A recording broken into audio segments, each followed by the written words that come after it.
Good morning, it's Crazy Cheap Chick. It was a madhouse in there. Let me get home and show you what I got.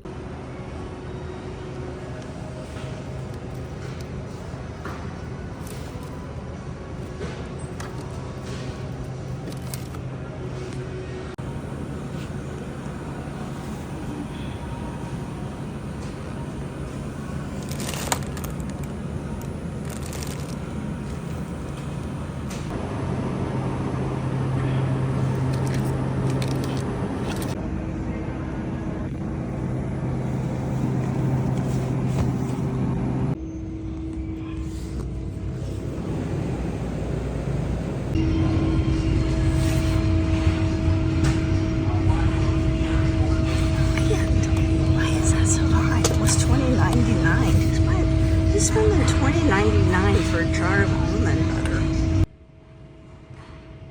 Don't judge me. Ugh, this is madness.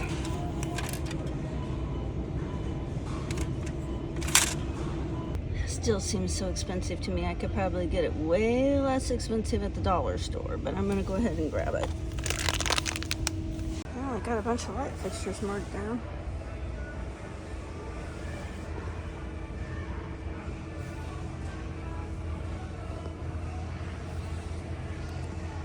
Bunch of marks down stuff, but I don't think I need any of it. Even it's a date on this, 9/24. Guess no one likes blue cheese dressing. I don't. Yeah, I guess I'll go ahead and grab those. That might be worth trying for 95 cents and $1.33. Might be worth throwing in the prepper pantry.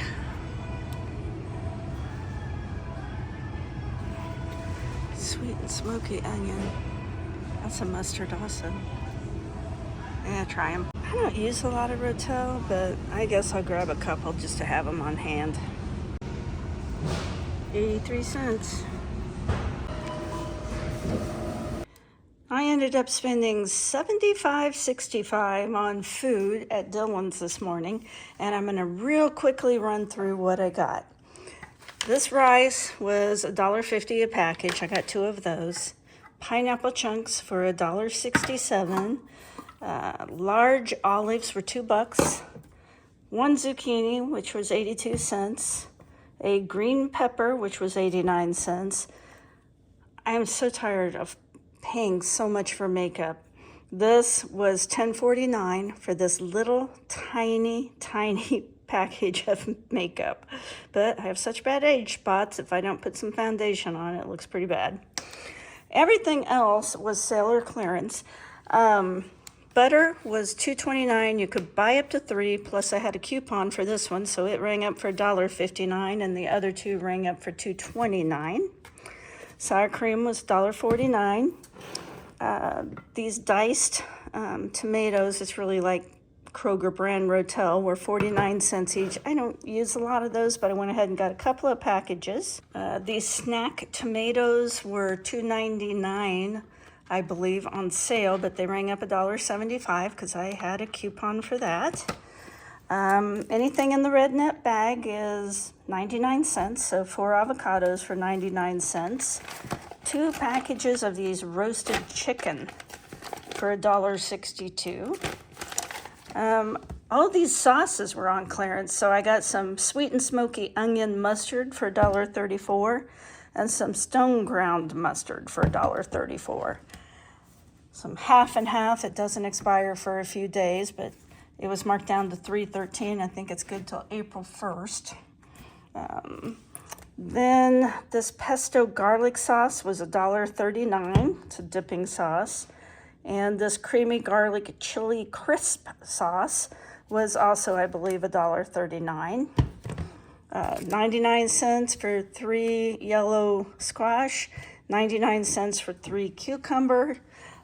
Don't judge me. This aspartame was $2.29. These mushrooms were $2.03. I've never used this. It says sweet teriyaki, original gourmet grilling, baking, and saute sauce, and they were $1 each. This little tiny package of cookies was 83 cents, and this meat, this beef, was $9.47. These Epsom salts were $3.19. I'm not sure if I could have got it cheaper at the dollar store or not. That's pretty cheap for Epsom salt. And you can make a really good plant fertilizer with Epsom salt. That's really why I got it.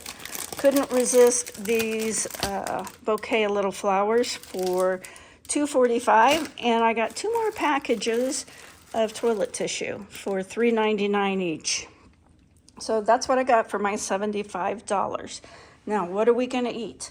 This is going to be a really, really weird week.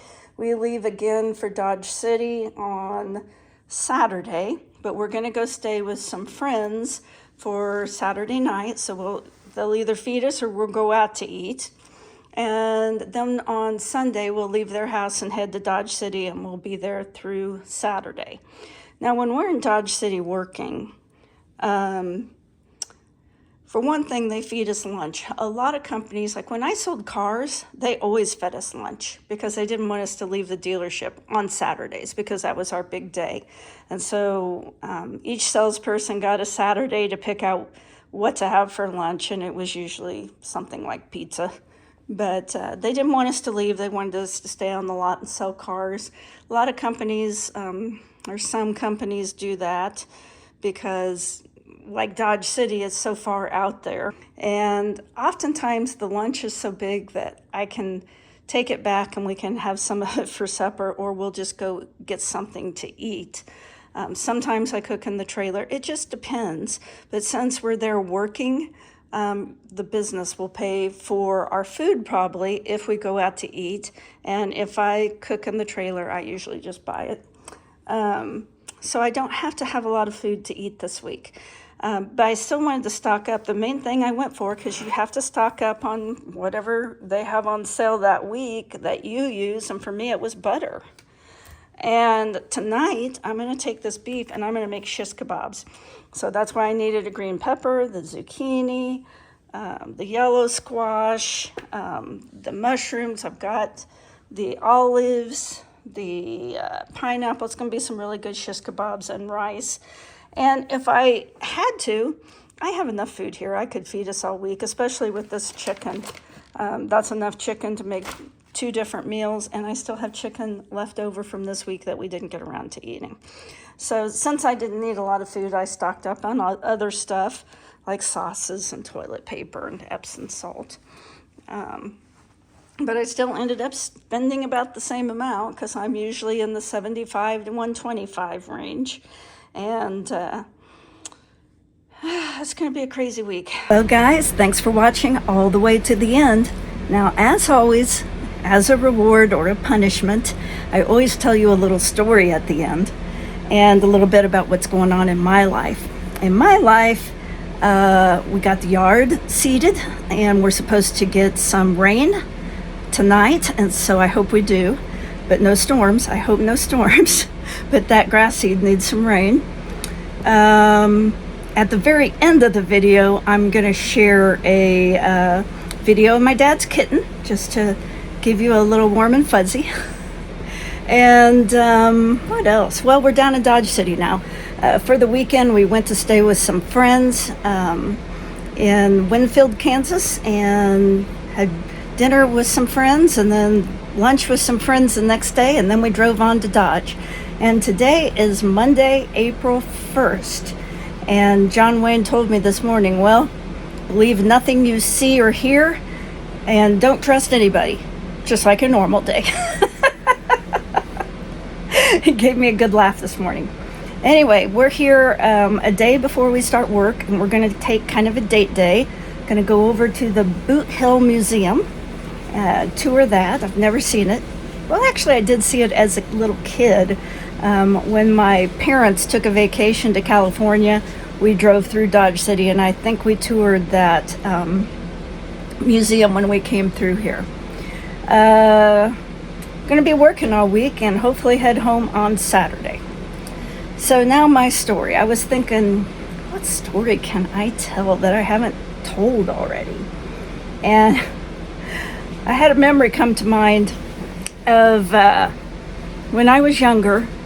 I had to take a polygraph test. And I thought, okay, I'm going to tell the story of the time I had to take a polygraph test. And I don't know if you've ever taken a polygraph test. It's kind of stressful. And the reason I had to take a polygraph test was because I had applied with the Kansas City, Missouri Police Department to be a 911 operator. This would have been about, I don't know, 88 or 89. And I really wanted that job. It fascinated me. I had always had kind of a draw towards law enforcement. Well, they had this long, drawn-out interview process. I think first we went in and we had an actual interview. And then if you passed that, then you went to the next step, which was like an IQ test. Then you had to come back in another 2 or 3 weeks and take a psychology test. And if you passed that, then they did a background check. And then if you passed that, you had to come in and spend a day with a 911 operator so they could show you what the job was to determine if you thought you could do it and liked. I mean, it was like, took forever. And in the meantime, I needed a job. And so I was still applying for other jobs.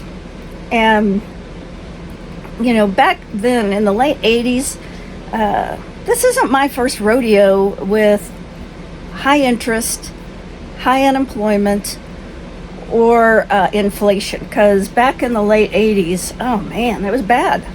I think unemployment was around 7.5%. That's a lot. And interest rates, I know the interest rate on our first house was 7%. So all these young people that think the boomers had it so great, no, we went through what you're going through when we were young, and eventually everything ends. No storm lasts forever, right? Well, so I was trying to get this job as a 911 operator, and the very last thing I think was taking a polygraph test. And, you know, that they had already come up and interviewed all my neighbors. I mean, extensive background check with a credit report and everything. And so I go in for the polygraph test. The polygrapher was a gentleman, and they hook you up to the machine, and they ask some questions at the beginning that are kind of like some baseline questions. Is your name Crazy Cheap Chick? Yes. Do you live at 123 Main Street? No. You know, so some of those, you know, first 5, 6, 7, 8 questions are baseline questions.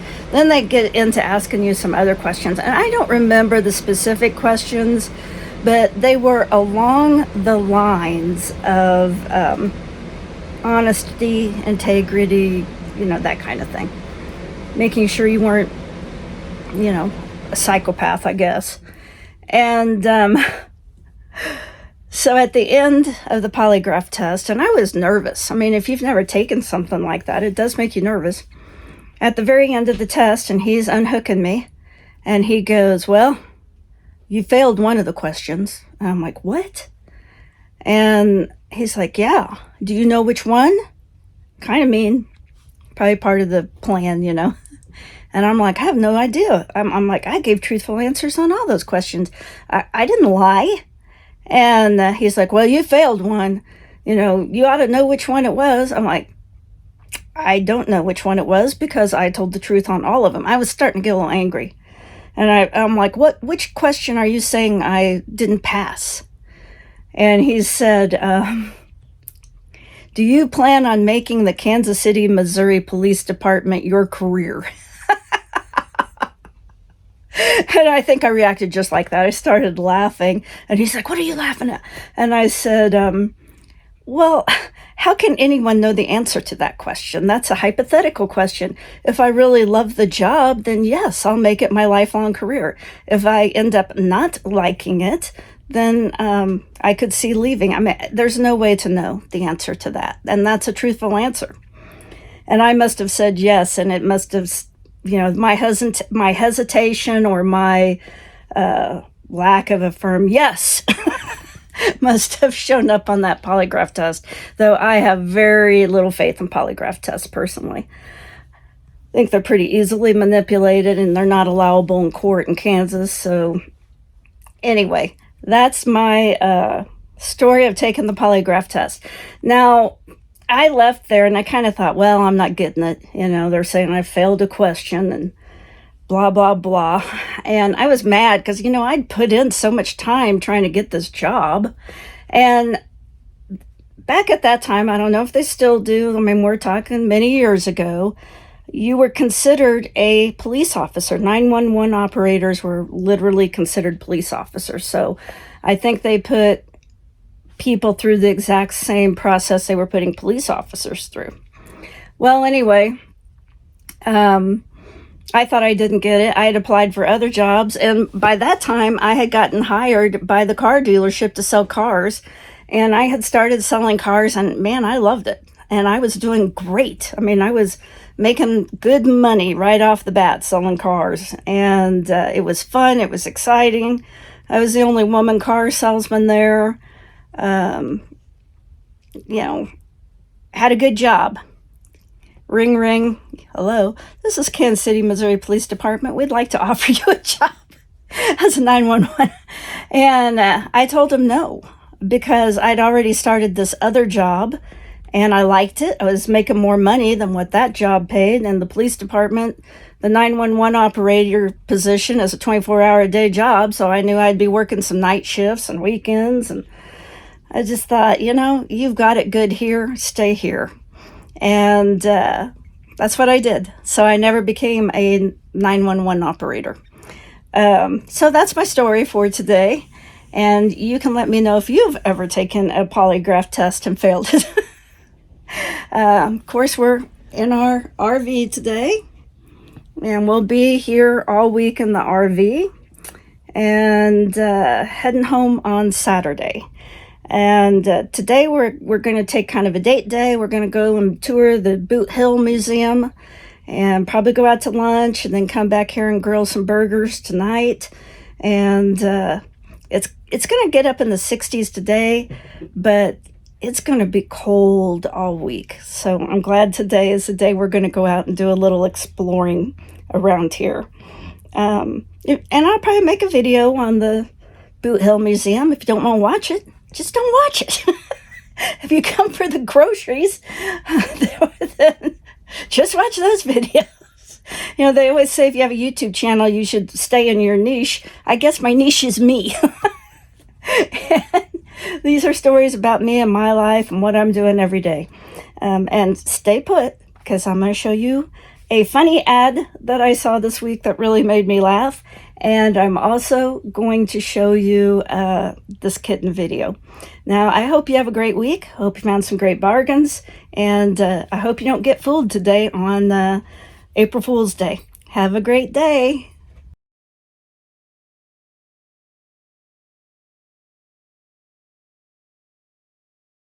We stopped by Dillon's and I bought cheese and hamburgers, hamburger buns, a tomato, and some barbecue sauce. And I already had this stuff. I've got a little bit of lettuce I can use on the hamburger, and blueberries and yogurt for in the morning, cream, chips, dill pickle chips. Got this. I can make a pizza sometime this week if I want, or turkey breast, and some tater tots to go with these hamburgers tonight. And off the clearance rack, I couldn't help myself. I had to get these $1.75 flowers and a candle just to make the motorhome feel a little more homey. Yeah, and I also bought some clearance candy. John Wayne out there cooking on the grill.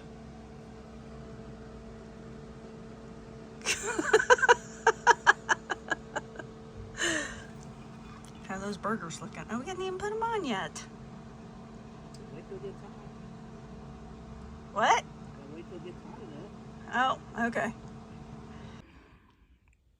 Eating pretty good in the trailer tonight. For those and her community, Everything Woman, sponsored by... Can you see it? Yeah, yeah. Got a picture of you and the baby. I'm not sure how good that turned out. There's another one. Oh, wow. Tuck your butt. Another one, Yeah, that's a good one. and another one. There's got a good Yeah. picture of his face. Yeah. That's good. All right, baby. Oh, he'll give Mama a fit for 2 or 3 months. Mm. He'll be biting her tail and running up on her back. So how often does she go outside? The bobcat, Yeah. she goes with me to the barn if I'm working on something, the mailbox, but she don't want to stay out there. No. She knows she got it good here. Mm-hmm. She does. Scary predators out there. Yeah. Whoa, you fell off.